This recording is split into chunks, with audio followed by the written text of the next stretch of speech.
Finally Vivo তাদের V সিরিজের ফোনগুলো নিয়ে কিছুটা সিরিয়াস হতে শুরু করেছে বিকজ এর আগের ভি সিরিজের ফোনগুলোতে আগলি টাইপের নচ ছিল, কিন্তু এখন কার্ভ সুপার অ্যামোলেড প্যানেলের 5 হোলযুক্ত ডিসপ্লেকে ইউজ করেছে ভিভো তাদের V27 সিরিজে।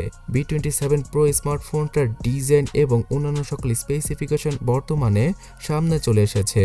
তাছাড়া ফোনটা বাংলাদেশে কেমন প্রাইসে পাওয়া যাবে সেটা জানতে সাবস্ক্রাইব করে পুরো ভিডিওটা দেখতেই থাকুন। বাংলাদেশে ভিভোর ভি সিরিজটা অনেক বেশি জনপ্রিয় এর সুন্দর ডিজাইন আর খুব ভালো একটা হ্যান্ড ফিলের কারণে। খুব পাতলা টাইপের এই সকল স্মার্টফোনে হাই কোয়ালিটির মানে হাই মেগাপিক্সেলের ক্যামেরাকে সব সময় ইউজ করে থাকে ভিভো। তবে এবার হাই কোয়ালিটির ক্যামেরার সাথে খুব ভালো চিপসেটকে ইউজ করতে যাচ্ছে তারা।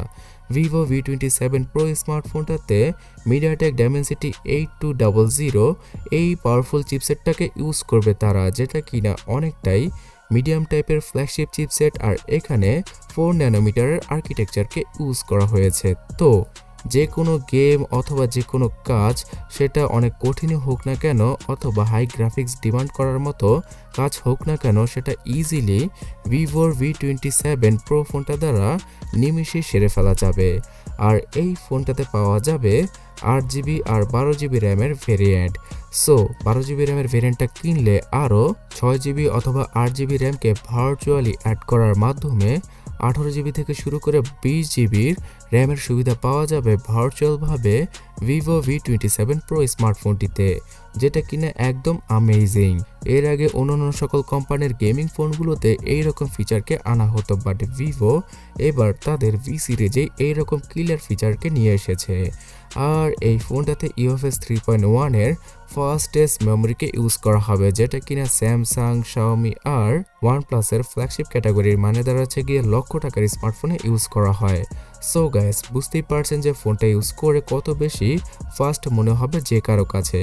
ফোনটার ডিসপ্লে হবে 120Hz সুপার অ্যামোলেড প্যানেলের।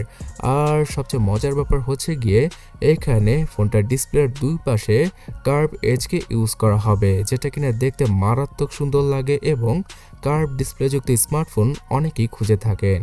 স্যামসাংয়ের এই কার্ভ সুপার অ্যামোলেড প্যানেলগুলো যে কেমন মারাত্মক সুন্দর লাগে, যারা কিনা একবার হাতে নিয়ে দেখেছে তারা অবশ্যই ফিল করতে পারছেন।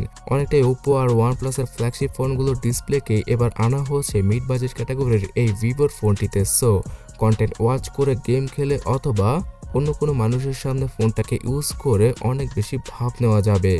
এছাড়া এই ফোনটার ফ্রন্ট প্যানেলের পাশাপাশি পেছনের ডিজাইনটাও মারাত্মক লেভেলের সুন্দর। নতুন ডিজাইনের সাথে আসছে ভিভোর এই ফোনটা, যেখানে কিনা ট্রিপল ক্যামেরা সেটআপ পাওয়া যাবে।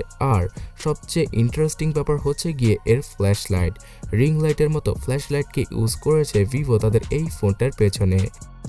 এই ফোনটার সামনে যে কার্ভ ডিসপ্লেকে ইউজ করা হয়েছে সেটার সাইজ 6.78 ইঞ্চি হতে পারে।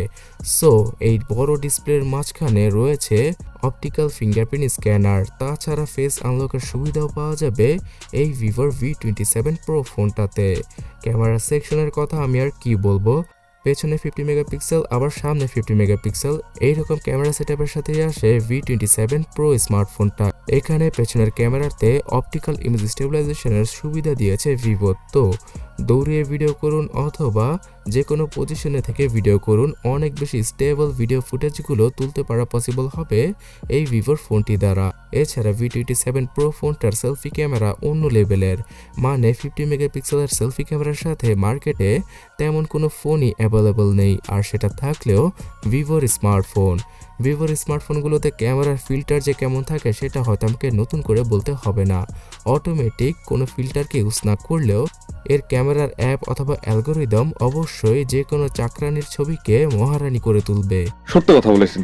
এটা হয়তো আপনারা সকলেই জানেন। তো ক্যামেরা সেকশনে এই ফোনটা কিলার টাইপের হতে চলেছে, যদিও কিনা শার্পনেস আর ডিটেলসে কিছুটা ঘাটতি পাওয়া যাবে বাজেট অনুযায়ী। তারপরও 50 মেগাপিক্সেল, 8 মেগাপিক্সেল আর 2 মেগাপিক্সেলের ম্যাক্রো এইরকম ট্রিপল ক্যামেরা সেটআপটা থাকবে এই ফোনটার পেছনে। আর এই ভিভোর পাতলা টাইপের স্মার্টফোনটাতে 4600 mAh এর ব্যাটারিকে ইউজ করবে তারা, যেখানে কিনা 66 ওয়াটের চার্জিং স্পিডের মাধ্যমে শুধুমাত্র 19 মিনিট চার্জ দিলেই এই ফোনটা 50%-এর মতো চার্জ হয়ে যাবে এবং একদিনের মতো ব্যাটারি ব্যাকআপ ইজিলি পাওয়া যেতে পারে V27 প্রো স্মার্টফোনে।